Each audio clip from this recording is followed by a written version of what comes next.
Of course, the indie-like Sims game Paralives is going into early access this December, but the question is why? In this video, I want to go over the reasons the Paralives team have given for choosing early access, and also just how long early access is actually going to last and how they're going to handle things like gameplay bugs. You might already know some of this information, but what I'm trying to do in the lead up to early access is number one, review some information that I think is absolutely critical, and number two, just go on what the expectations the team is setting. As I've said so many times before, I think going in with realistic expectations is the best, and whether that means Paralyze is going to be right for you or not is totally fine either way. As I also mentioned in some of my comments in my past video, maybe some of you will want to get it right away, and that's great, and other people might want to wait till early access is in later development or even after launch. Now that aside, I do want to open this up and go through this pretty quickly. So first, why in the world are they even doing early access in the first place?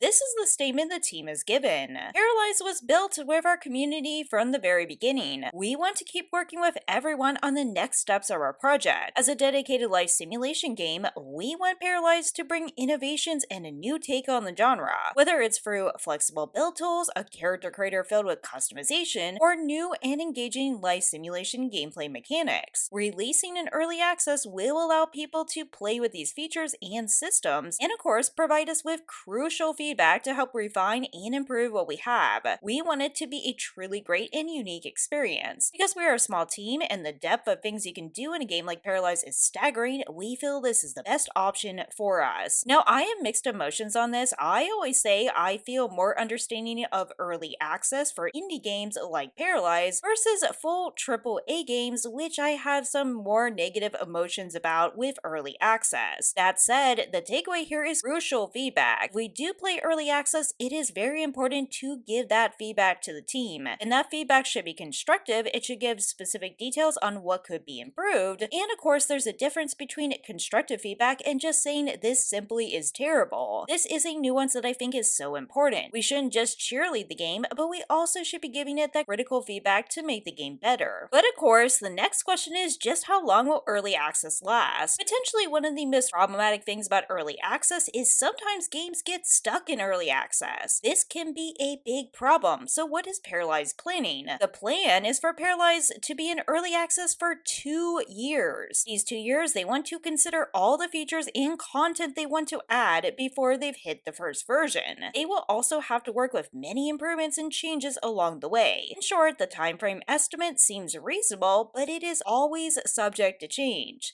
And I know some people say that's a cop-out, but honestly, there's no way to know for sure how long it is going to take. Having an estimate, though, is wise because it does instill some confidence. But that said, what is the current state of early access? Well, my goal with this channel so far has been building up expectations for early access, but they do tell us a little bit about what the current state is. Currently, there's a lot to do. You can build and decorate a house with various customization. Of course, there's a color wheel, resizable furniture, and other aspects. You can create a diverse cast of characters using creation tools and extensive clothing catalog, and then make them live their lives in an open world town. Now, what can you actually do in the town? You can have a job, nurture relationships, improve skills, and more. Some bugs, of course, will be present, and some features might not be very balanced, so some content might also be missing. Now, honestly, this is a little bit vague because we already knew you could have a job and have relationships, which I would argue are very core basics of any simulation game pretty much. As far as and more, that is the part where we have to really see. As you can tell, lots of people have questions about gameplay, and while we know we can have a career and have relationships, the rest is a little bit up in the air. Now, I have covered general gameplay ideas and some aspects that will eventually be included, but what exactly are we going to experience in early access? Some of this does remain to be seen. And as a reminder, early access will cost $39.99 USD. This is a discounted price, so after early access, you should expect to pay more than $39.99. That said, again, remember, don't get something in early access just to save a dime. If you want to go into early access because you're excited about the game, that's great. If you want to get because you want to support the team, that's also great, but I wouldn't do it just to save some money. Now, I do need to congratulate the Paralyzed team. An accomplishment that's really great is they have over 1 million Steam wishlists. Jeremy said it's very exciting. We will have different scenarios to keep in mind for sales. I don't think we ever speculated on the number of wish lists we could get. We're not financial analysts, so I wouldn't call them projections either. I definitely understand this, but hopefully they do get an idea of their financial standpoint in terms of their overall support and what kind of features they can add in the long term. Again, my dearest hope is that Paralives is successful. Eventually, they can hire on more team members to help them out. And of course, one of the biggest challenges on reporting about this is Paralives is going to continue to evolve. During early access, the community itself is going to be part of this. No matter where you can reach us through Steam forums or email or Discord, they will be listening to feedback, suggestions, comments, and bug reports with attentiveness.